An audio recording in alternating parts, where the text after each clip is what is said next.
നമസ്കാരം. Rahul Mamkootathil Indian national കോൺഗ്രസിന്റെ യുവനിരയിൽ ഏറെ ശ്രദ്ധേയനായ നേതാവായിട്ടാണ് അറിയപ്പെട്ടത്. പക്ഷേ ഒരു രാത്രി ഇരുട്ടി വെളുത്തപ്പോൾ ആ യുവനേതാവ് വെറുക്കപ്പെട്ടവനായി മാറി. യുവജനങ്ങളുടെ ആവേശം പൂർണ്ണമായും കെട്ടണഞ്ഞു. ഒടുവിൽ കോൺഗ്രസ് പാർട്ടിയുടെ മുഖം സംരക്ഷിക്കാൻ രാജിവെച്ച് പുറത്തു നിൽക്കേണ്ട അവസ്ഥ വന്നു. ഈ രാജി കോൺഗ്രസിന്റെ പ്രതിച്ഛായ സംരക്ഷിക്കാനുള്ള ഒരു നീക്കമായിരുന്നോ അതോ മറ്റ് കാരണങ്ങളുണ്ടോ എന്ന ചോദ്യം വളരെ പ്രസക്തമാണ്. പക്ഷേ ഇതാദ്യമായിട്ടല്ല കോൺഗ്രസ് നേതാക്കൾക്ക് ഇത്തരം ആരോപണങ്ങൾ നേരിടേണ്ടി വന്നിട്ടുള്ളത്. പക്ഷേ പലതും ആരോപണങ്ങളിൽ മാത്രം പെട്ടുപോയവയാണ് എന്നതാണ് യാഥാർത്ഥ്യം. കോടതിയിലെത്തിയപ്പോൾ ആരോപണം തെളിയിക്കാൻ പലർക്കും സാധിച്ചില്ല. കേരളത്തിൽ പ്രത്യേകിച്ച് കോൺഗ്രസ് പാർട്ടിയിൽ ഇത്തരത്തിലുള്ള നിരവധി സംഭവങ്ങൾ ഉണ്ടായിട്ടുണ്ട്. ഇത് പാർട്ടിയുടെ പ്രതിച്ഛായയ്ക്ക് വലിയ കോട്ടം വരുത്തുകയും നേതാക്കളുടെ രാഷ്ട്രീയ ജീവിതം അവസാനിപ്പിക്കുകയും ചെയ്ത ചരിത്രവും ഇവിടെയുണ്ട്. അതിലാദ്യത്തെ പേര് PJ കുര്യൻ എന്നതാണ്. സോളാർ കേസുമായി ബന്ധപ്പെട്ട് ഒരു സ്ത്രീ ഉന്നയിച്ച ലൈംഗികാരോപണമാണ് PJ കുര്യന്റെ പേര് ഈ വിഷയത്തിൽ ഉയർത്തിക്കൊണ്ടുവന്നത്. പിന്നീട് ഈ ആരോപണങ്ങൾ തെളിയിക്കാൻ സാധിക്കാതെ വന്നതിനെ തുടർന്ന് കോടതി അദ്ദേഹത്തെ കുറ്റവിമുക്തനാക്കി. രണ്ടാമത്തെയാൾ KC വേണുഗോപാലാണ്. സോളാർ കേസിൽ KC വേണുഗോപാലിനും പങ്കുണ്ടെന്ന് ആരോപണം ഉയർന്നിരുന്നു. ഈ ആരോപണങ്ങളെ തുടർന്ന് അദ്ദേഹം കോൺഗ്രസ് നേതൃത്വത്തിൽ നിന്നും മാറ്റി നിർത്തപ്പെട്ടു. എന്നാൽ പിന്നീട് ഈ കേസിൽ അദ്ദേഹത്തിനെതിരെ തെളിവുകളില്ലെന്ന് കണ്ടെത്തി വീണ്ടും കോൺഗ്രസിലേക്ക് തിരിച്ചെത്തി. മൂന്നാമത്തത് AP അബ്ദുള്ളക്കുട്ടിയാണ്. ലൈംഗികാരോപണങ്ങളെ തുടർന്ന് AP അബ്ദുള്ളക്കുട്ടിക്ക് കോൺഗ്രസ് പാർട്ടിയിൽ നിന്ന് പുറത്താകേണ്ടി വന്നിട്ടുണ്ട്. പിന്നീട് ഈ കേസ് തെളിയിക്കാൻ സാധിക്കാതെ വന്നുവെങ്കിലും അദ്ദേഹത്തിന് കോൺഗ്രസിലേക്ക് തിരിച്ചു വരാൻ സാധിച്ചില്ല. പിന്നീട് അദ്ദേഹം BJPയിൽ ചേരുകയായിരുന്നു. ഈ സംഭവങ്ങളിൽ ഭൂരിഭാഗവും കോടതിയിൽ തെളിയിക്കപ്പെട്ടിട്ടില്ല എന്നത് ശ്രദ്ധേയമാണ്. രാഷ്ട്രീയ പകപോക്കലുകൾക്കും ശത്രുതാപരമായ നീക്കങ്ങൾക്കും വേണ്ടിയാണ് ഇത്തരം ആരോപണങ്ങൾ പലപ്പോഴും ഉന്നയിക്കപ്പെടുന്നത് എന്ന് രാഷ്ട്രീയ നിരീക്ഷകർ വിലയിരുത്തുന്നു. ഒരു നേതാവിനെതിരെ ആരോപണം ഉയർന്നാൽ ഉടൻ തന്നെ അദ്ദേഹം കുറ്റക്കാരനാണെന്ന് സമൂഹം വിധിക്കുന്ന ഒരു അവസ്ഥ ഇപ്പോഴുണ്ട്. ഇത് രാഷ്ട്രീയ നേതാക്കളുടെ പൊതുജീവിതത്തെയും സ്വകാര്യ ജീവിതത്തെയും ഒരുപോലെ ബാധിക്കുകയും ചെയ്തു. രാഹുൽ മാങ്കൂട്ടത്തിനും സംഭവിച്ചത് ഇതുതന്നെയാണ്. രാഹുൽ മാങ്കൂട്ടത്തിന്റെ കാര്യത്തിൽ സംഭവിച്ചത് മുൻകാലങ്ങളിൽ പല നേതാക്കൾക്ക് സംഭവിച്ചതിന് സമാനം തന്നെയാണ്. അദ്ദേഹത്തിനെതിരെയുള്ള ആരോപണങ്ങൾ കോടതിയിൽ തെളിയിക്കപ്പെടുന്നതുവരെ കാത്തിരിക്കേണ്ടതുണ്ട്. എന്നാൽ ഒരു യുവ നേതാവ് എന്ന നിലയിൽ അദ്ദേഹത്തിന്റെ ഭാവിക്ക് ഈ ആരോപണങ്ങൾ വലിയ തിരിച്ചടിയാണ് നൽകിയിരിക്കുന്നത്. രാഹുൽ മാങ്കൂട്ടത്തിന്റെ കേസിലേക്ക് കടന്നുവരാം. രാഹുൽ മാങ്കൂട്ടത്തിന്റെ രാജിയുടെ പ്രധാന കാരണം അദ്ദേഹത്തിന് നേരെയുണ്ടായ ലൈംഗികാരോപണമാണ്. ഒരു സ്ത്രീ നൽകിയ പരാതിയുടെ അടിസ്ഥാനത്തിൽ പോലീസ് കേസെടുക്കുകയും ഇത് മാധ്യമങ്ങളിൽ വലിയ വാർത്തയാവുകയും ചെയ്തു. ഈ ആരോപണങ്ങൾ കോൺഗ്രസ് പാർട്ടിക്കും അതുപോലെ യുവജന പ്രസ്ഥാനത്തിനും വലിയ പ്രതിച്ഛായ നഷ്ടവുമുണ്ടാക്കി. പാർട്ടിയുടെ യുവ നേതാക്കളിൽ ഒരാൾ ഇത്തരം ആരോപണങ്ങളിൽ പ്രതിക്കൂട്ടിലാകുന്നത് പാർട്ടിക്ക് വലിയ നാണക്കേടാണ്. അടുത്ത തെരഞ്ഞെടുപ്പ് പടിവാതിൽക്കൽ എത്തി നിൽക്കുമ്പോഴാണ് ജനകീയനെന്ന് വിശേഷിപ്പിക്കപ്പെട്ട ഒരു നേതാവ് ലൈംഗിക അതിക്രമ ആരോപണങ്ങളുടെ പേരിൽ രാജിവെച്ച് പുറത്തുപോവേണ്ടി വരുന്നത്. ഒരു പാർട്ടിക്ക് ഇതിലും വലിയ തിരിച്ചടി വേറെ എന്തുണ്ട്? ഒരു വശത്ത് ഈ വിവാദം ആളിക്കത്തുമ്പോൾ മറുവശത്ത് അതേ കസേരയ്ക്ക് വേണ്ടി അധികാരത്തിന്റെ വടംവലിയും തുടങ്ങിക്കഴിഞ്ഞു. ആരോപണങ്ങൾ ഉയർന്നപ്പോൾ തന്നെ കോൺഗ്രസ് നേതൃത്വം വിഷയത്തിൽ ഇടപെടുകയായിരുന്നു. രാഹുൽ മാങ്കൂട്ടത്തിനെതിരെ ഉചിതമായ നടപടിയെടുക്കാൻ നിർദ്ദേശം നൽകി. അദ്ദേഹത്തിന്റെ രാജി കോൺഗ്രസ് നേതൃത്വത്തിന് ഒരു പരിധിവരെ മുഖം രക്ഷിക്കാൻ സഹായിച്ചു. കാരണം ആരോപണ വിധേയനായ ഒരു നേതാവിനെതിരെ പാർട്ടി കർശന നിലപാട് സ്വീകരിച്ചുവെന്ന് പൊതുസമൂഹത്തെ ബോധ്യപ്പെടുത്താൻ ഈ രാജി സഹായകരമായി. നേതൃത്വത്തിന്റെ സമ്മർദ്ദം മൂലമാണ് രാഹുൽ രാജിക്ക് തയ്യാറായത് എന്നാണ് രാഷ്ട്രീയ നിരീക്ഷകരുടെ വിലയിരുത്തൽ.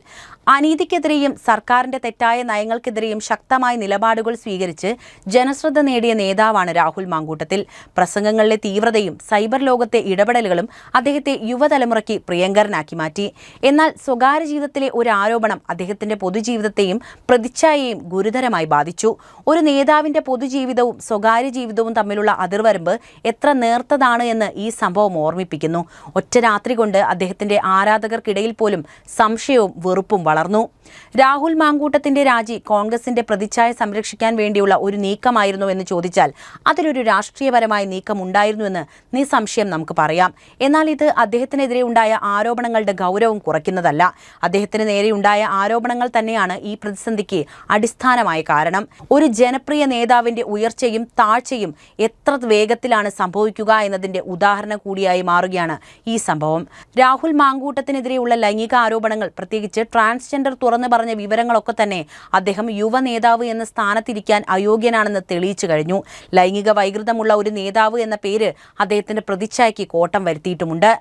ട്രാൻസ്ജെൻഡർ അടക്കം ഉന്നയിച്ച ലൈംഗിക ആരോപണങ്ങളെ തുടർന്ന് യൂത്ത് കോൺഗ്രസ് നേതാവ് രാഹുൽ മാങ്കൂട്ടത്തിൽ രാജിവെച്ചത് രാഷ്ട്രീയ രംഗത്ത് വലിയ ചർച്ചാ വിഷയം ആയത് ഈ ഘട്ടത്തിലാണ്. ഈ സംഭവം ഒരു പൊതുപ്രവർത്തകൻ എന്ന നിലയിൽ അദ്ദേഹത്തിന്റെ യോഗ്യതയെയും സ്വഭാവത്തെയും ചോദ്യം ചെയ്യുന്നതാണോ എന്ന വിഷയത്തെക്കുറിച്ച് സംസാരിക്കേണ്ടതുണ്ട്. രാഹുൽ മാങ്കൂട്ടത്തിൽ കഴിഞ്ഞ ഏതാനും വർഷങ്ങളായി കോൺഗ്രസ് പാർട്ടിയുടെ യുവജന മുഖം എന്ന നിലയിൽ വളരെയേറെ ശ്രദ്ധേയനാണെന്ന കാര്യം നമുക്ക് എല്ലാവർക്കും അറിയാം. ചാനൽ ചർച്ചകളിലും പൊതുവേദികളിലും അദ്ദേഹത്തിന്റെ ശക്തമായ നിലപാടുകളും പ്രസംഗങ്ങളും യുവതലമുറയെ ആകർഷിച്ചിട്ടുണ്ട്. എന്നാൽ ഒരു യുവതി ഉന്നയിച്ച ലൈംഗികാരോപണങ്ങൾ അദ്ദേഹത്തിന്റെ പൊതുജീവിതത്തെയും രാഷ്ട്രീയ ഭാവിയെയും പ്രതിസന്ധിയിലാക്കിയിരിക്കുകയാണിപ്പോൾ.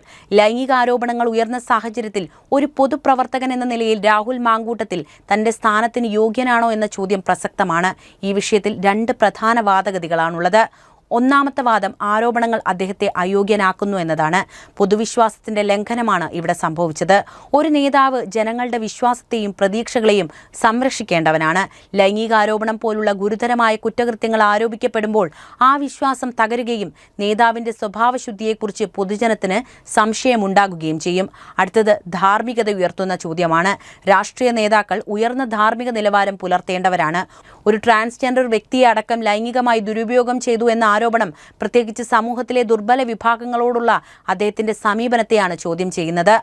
ഇതൊരു യുവനേതാവിന് ചേർന്ന പ്രവൃത്തിയായിട്ടല്ല പലരും കാണുന്നത്. പാർട്ടിയുടെ പ്രതിച്ഛായയിലുണ്ടായ നഷ്ടമാണ് അടുത്ത കാര്യം. ഇത്തരം ആരോപണങ്ങൾ ഉയർന്നു വരുമ്പോൾ പാർട്ടിക്ക് വലിയ പ്രതിച്ഛായ നഷ്ടമുണ്ടാകും. കോൺഗ്രസ് പോലെയുള്ള ഒരു ദേശീയ പാർട്ടിയുടെ യുവജന വിഭാഗ നേതാവ് ഇത്തരം ഒരു വിവാദത്തിൽ ഉൾപ്പെട്ടത് പാർട്ടിയെ ധാർമ്മികമായി പ്രതിരോധത്തിലാക്കി. പാർട്ടി നേതൃത്വം അദ്ദേഹത്തോട് രാജി ആവശ്യപ്പെട്ടതും ഈ പശ്ചാത്തലത്തിൽ തന്നെയാണ്. രണ്ടാമത്തെ വാദത്തിലേക്ക് വരികയാണെങ്കിൽ കേവലം ആരോപണങ്ങൾ മാത്രം അയോഗ്യതയായി കണക്കാക്കാനാവില്ല എന്നതാണ് സത്യം. ഇതൊരു നിയമപരമായ പ്രക്രിയയാണ്. ആരോപണങ്ങൾ ഉന്നയിക്കപ്പെട്ടിട്ടുണ്ടെങ്കിലും അത് കോടതിയിൽ തെളിയിക്കപ്പെട്ടിട്ടില്ല. നിയമത്തിന്റെ മുന്നിൽ കുറ്റം തെളിയുന്നത് വരെ ഒരാൾ നിരപരാധി തന്നെയാണ്. അതിനാൽ നിയമപരമായ വിചാരണ പൂർത്തിയാകുന്നതിന് മുൻപ് ഒരു നേതാവിനെ പൂർണ്ണമായും അയോഗ്യനാക്കുന്നത് നീതിയല്ല. രാഷ്ട്രീയ ഗൂഢാലോചനകൾ ഇതിന്റെ പിന്നിൽ നടന്നിട്ടുണ്ടോ എന്നത് അന്വേഷിക്കേണ്ടതുണ്ട്. രാഷ്ട്രീയ നേതാക്കൾക്കെതിരെ ഇത്തരം ആരോപണങ്ങൾ പലപ്പോഴും രാഷ്ട്രീയ ഗൂഢാലോചനകളുടെ ഭാഗമായി ഉയർന്നു വരാറുണ്ട്. ഇത് രാഹുൽ മാങ്കൂട്ടത്തിന്റെ കാര്യത്തിൽ സംഭവിച്ചതാണോ എന്ന് ഉറപ്പാക്കാൻ കൂടുതൽ അന്വേഷണവും ആവശ്യമാണ്. ഒരാളുടെ വ്യക്തിപരമായ ജീവിതത്തിലെ പിഴവുകൾ പൊതുപ്രവർത്തനത്തിലെ അദ്ദേഹത്തിന്റെ കഴിവുകളെ ബാധിക്കുമോ എന്ന ചോദ്യവും ഇവിടെ ഉയർന്നു. എന്നാൽ ലൈംഗികാരോപണങ്ങൾ പോലുള്ള വിഷയങ്ങൾ പൊതുപ്രവർത്തനത്തിലെ ധാർമ്മികതയെ ചോദ്യം ചെയ്യുന്നതുകൊണ്ട് തന്നെ ഈ വാദം വളരെ ദുർബലമാണ്. രാഹുൽ മാങ്കൂട്ടത്തിനെതിരെയുള്ള ആരോപണങ്ങൾ വളരെ ഗൗരവമേറിയതാണ് എന്ന് പറയാതെ വയ്യ. സ്ത്രീകൾക്ക് നേരെയുണ്ടായ ലൈംഗിക അതിക്രമം എന്ന നിലയിൽ ഈ കേസ് കൂടുതൽ പ്രാധാന്യം അർഹിക്കുന്നു. യുവനേതാവ് എന്ന നിലയിൽ അദ്ദേഹത്തിൽ നിന്ന് സമൂഹം പ്രതീക്ഷിക്കുന്ന ഉയർന്ന ധാർമ്മിക നിലവാരം ഈ സംഭവത്തിലൂടെ തകർക്കപ്പെട്ടിരിക്കുകയാണ്. നിയമപരമായി കുറ്റം തെളിയിക്കപ്പെടുകയാണെങ്കിലും ഈ ആരോപണങ്ങൾ അദ്ദേഹത്തിന്റെ പ്രതിച്ഛായയെയും പൊതുപ്രവർത്തനത്തെയും ആഴത്തിൽ ബാധിച്ചു കഴിഞ്ഞു. തൽക്കാലം രാഷ്ട്രീയ പ്രവർത്തനത്തിൽ നിന്ന് മാറി നിൽക്കാൻ അദ്ദേഹം തീരുമാനിച്ചതും ഒരു നല്ല സൂചന തന്നെ. ഈ ഒരു സംഭവം ഒരു പൊതുപ്രവർത്തകൻ തന്റെ വ്യക്തിജീവിതത്തിന്റെ ശ്രദ്ധ പുലർത്തേണ്ടതിന്റെ പ്രാധാന്യമാണ് വിളിച്ചു പറയുന്നത്.